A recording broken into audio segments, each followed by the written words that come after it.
नमस्कार मित्रों, हमारे प्यारे भाई बहन बड़े बुजुर्ग सभी परेशान से होंगे। तो कुछ खुद को संभाल रहे होंगे, कुछ अटखेलियाँ कर रहे होंगे, कुछ गॉसिप कर रहे होंगे। लेकिन कहीं न कहीं कुछ न कुछ लोगों में दर्द की कराह, पीड़ा की पुकार, सभी का आंतरिक उद्बोधन हृदय की धड़कती कलिकाओं में क्रंदन का आघात कर रही होगी। उन सबके बीच फंसा हुआ मनुष्य खुद की पहचान, खुद के जीने का रास्ता तलाश रहा होगा। जीवन के कल के बारे में बहुत सी विचित्र कहानियाँ बुन रहा होगा, किंतु ये सिलसिला तो जब से मनुष्य जन्म लेता है तब से शुरू हो जाता है। कवि की कविता हो या विरह की वेदना, हर किसी में निकलते स्वर का आवाहन होता है। दोस्तों, उपदेश देना बहुत ही सरल है, परंतु मार्ग दिखाना बहुत कठिन होता है। सार्थक व प्रभावी उपदेश वही होता है जो वाणी से नहीं, अपने आचरण से दूसरों को सिखाया जाए। जीवन में बदलाव को हमेशा खुशी से अपनाया जाना चाहिए। बदलाव को हमेशा अपने विकास का अवसर समझना चाहिए। उसे विकास के नज़रिए से देखेंगे, हंसी खुशी से अपनाएंगे तो ज़्यादा बेहतर होगा। कभी कभी बदलाव से गुस्सा, अशांति, दर्द, चिंता और तकलीफ हो सकती है, क्योंकि उस समय आपको नकारात्मक प्रतिक्रिया मिलती रहती है, जो आज के दौर में आपको साफ साफ दिखाई दे रहा है।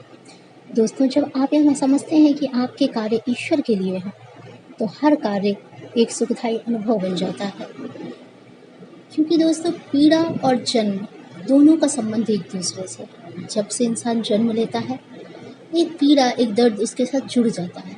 वो कभी ख़त्म हो जाता है, कभी कम हो जाता है और कभी नहीं होता है।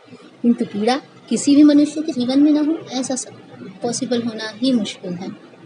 तो दोस्तों, पीड़ा और जन्म का युगों का संबंध है, जैसे दोनों के होने का मूक सा अनुबंध है। पीड़ा की पराकाष्ठा जननी है कविता की, हर शब्द की गहराई में छवि है ममता की। कविता पीड़ा का मासूम सा शिशु है, कविता पीड़ा का मासूम सा शिशु है। हृदय का क्रंदन उसका निरीह सा शैशव है। भावनामय जगत उसकी पहली पाठशाला है। संवेदनशील प्रेरणा उसका आराध्य गुरु है। और यहीं से उसके भावनात्मक जीवन का अध्याय शुरू होता है। भावुकता गुरु का पहला आशीर्वाद है और यही पीड़ा से उसका प्रथम संवाद है। आशीर्वाद से शिशु की आँख नम है, यही पहले अर्थयुक्त अश्रु का जन्म है। अश्रु जन्म वेदना की, हृदय में नवजात गंध है, क्योंकि पीड़ा और जन्म का युगों का संबंध है। जैसे दोनों के होने का मूक सा अनुबंध है, पीड़ा और जन्म।